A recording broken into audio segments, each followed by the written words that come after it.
We just spent 2.5 hours talking to Vladimir Putin, and I think some progress has been made. U.S. President Donald Trump on Monday said Russia and Ukraine will immediately start negotiations toward a ceasefire and an end to their 3-year-old war after holding a call with Russian President Vladimir Putin.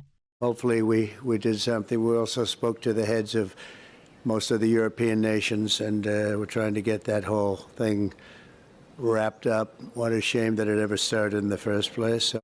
After the call with Trump, Putin told reporters in Sochi that efforts to end the war were generally on the right track. Президент Соединенных Штатов высказал свою позицию.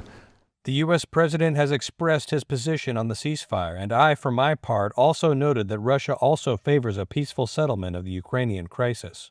We should simply determine the most effective ways to move toward peace. We agreed with the U.S. president that Russia will suggest and is ready to work with the Ukrainian side on a memorandum on a possible future peace treaty, which defines a number of issues such as the principles of settlement, the terms of a possible peace agreement, and so on, including a possible ceasefire for a certain period of time if the appropriate agreements are reached. Ukrainian President Volodymyr Zelensky spoke to Trump one-on-one before the Putin call and then again afterwards in a conversation with other European leaders.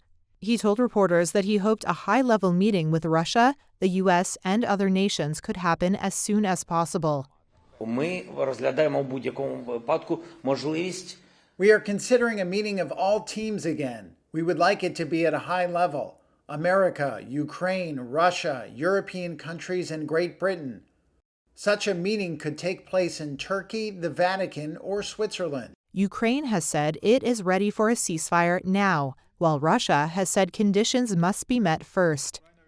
Direct talks last week between Moscow and Kyiv had failed to achieve a truce.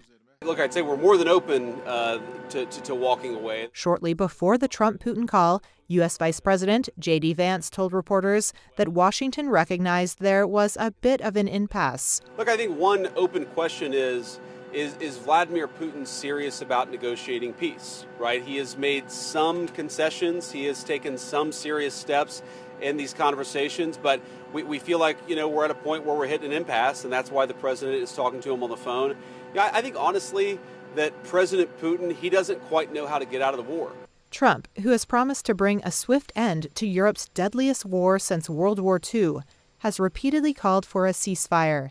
Putin, whose forces control a fifth of Ukraine and are advancing, has stood firm on his conditions for ending the war, despite public and private pressure from Trump and repeated warnings from European powers.